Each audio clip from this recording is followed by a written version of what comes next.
Yo, what's guys, how's it doing? My name is Lincoln Jack, representing WRESTHINGS, and I'm back for Wrestling Twitter this week. The series of episodes where we'll go into wrestling, the wrestling hassles this week through Twitter. Twitter, the best place to get your opinions and the most untoxic environment in the world. So if you like what you're hearing, why don't you shoot much a like button, call your old balls in the comments, and also make sure you pedigree the hell out of that share button like your name is Hunter Hearst Helmsley. Let's go. The camera wobbled a little bit, but it's okay. Let's go.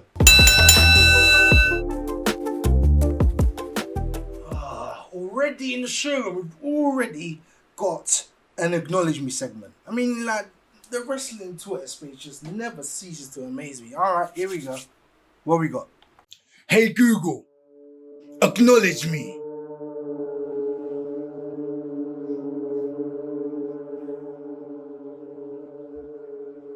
Acknowledge me. Okay. This is what we have, ladies and gentlemen. People overreacting about something that AEW did. Let's dive in.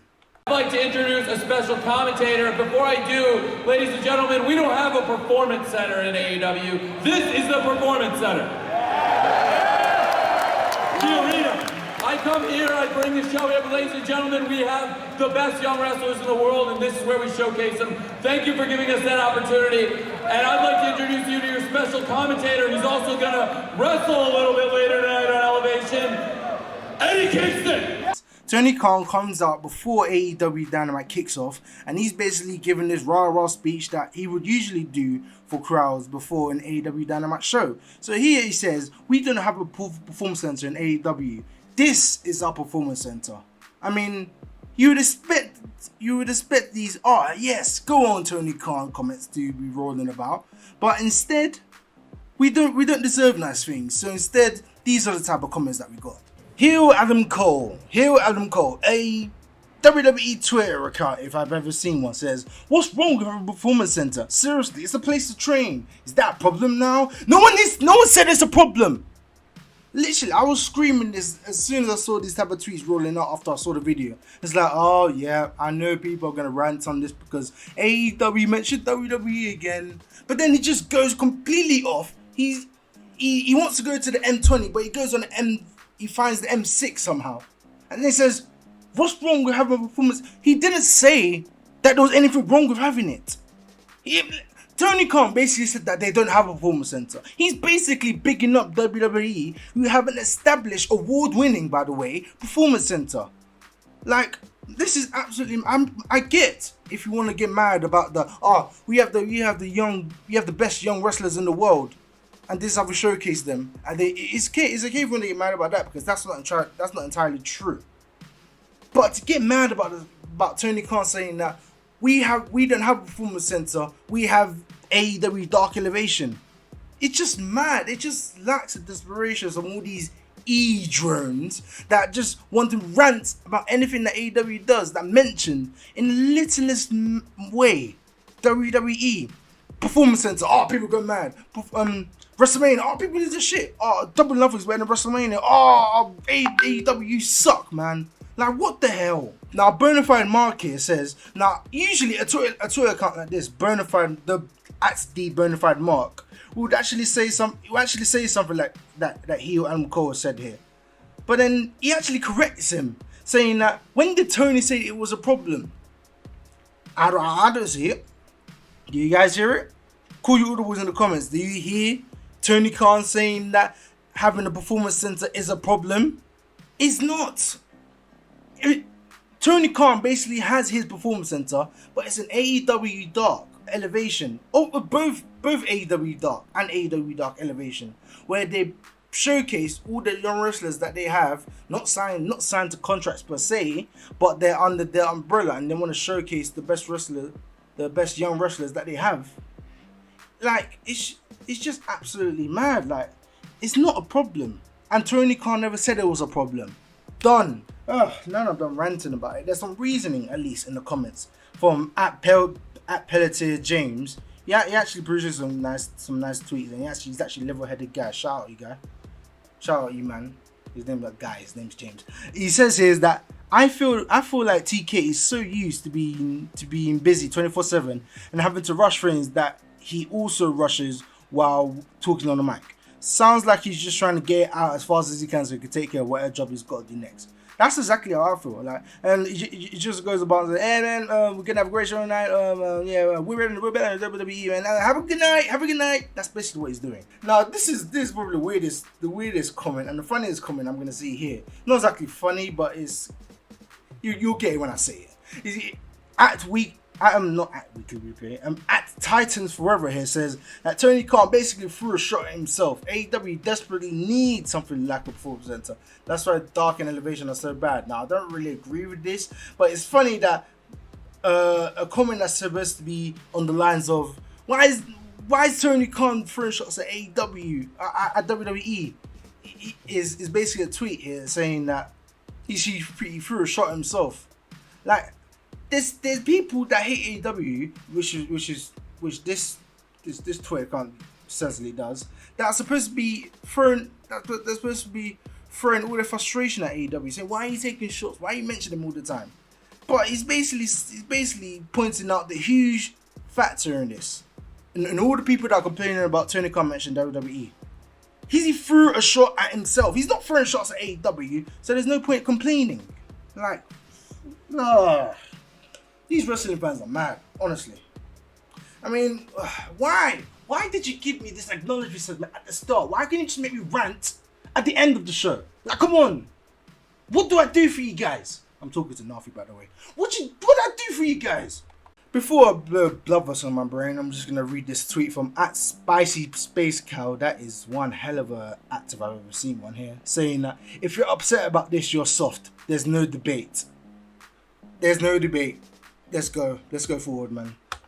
On to the fun stuff now. There was a plethora of returns and surprises and shocks and pops from the weekend and from the shows from this week. But I just want to applaud.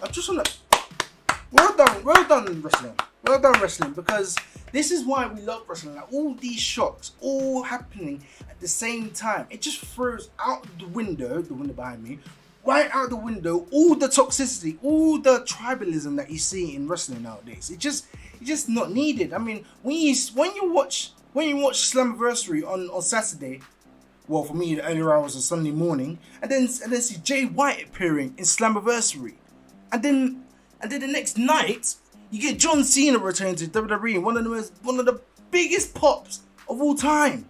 That's how I'm saying it, of all time. And did you hear that pop?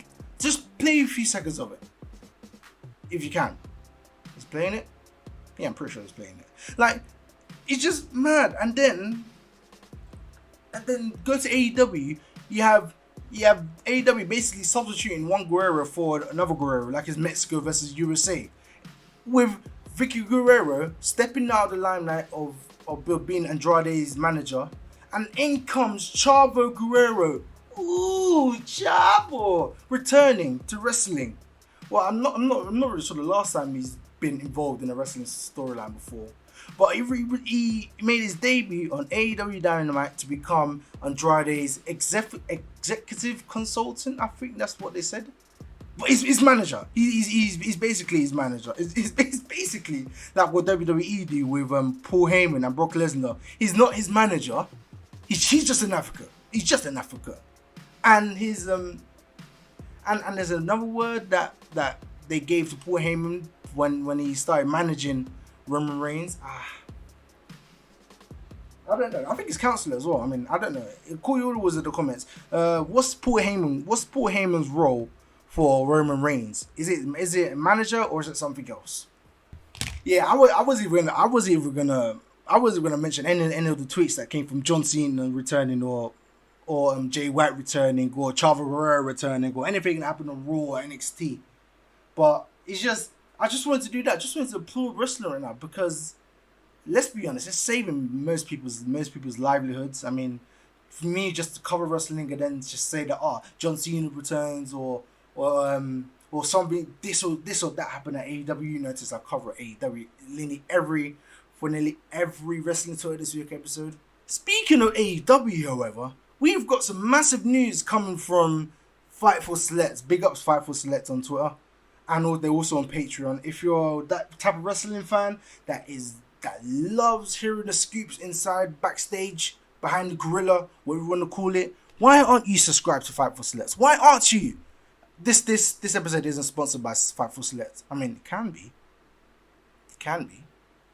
But it's not, but I'm just bigging them up because they broke the news that CM Punk is in talks for wrestling return. We don't know where, but according to Fight for Select, there are many people that are from WWE that are speculating that CM Punk is AEW bound, alongside Daniel Bryan, who is reportedly already signed with AEW, and is expected to make his debut at the New York City show in September, which is not that far away, ladies and gentlemen.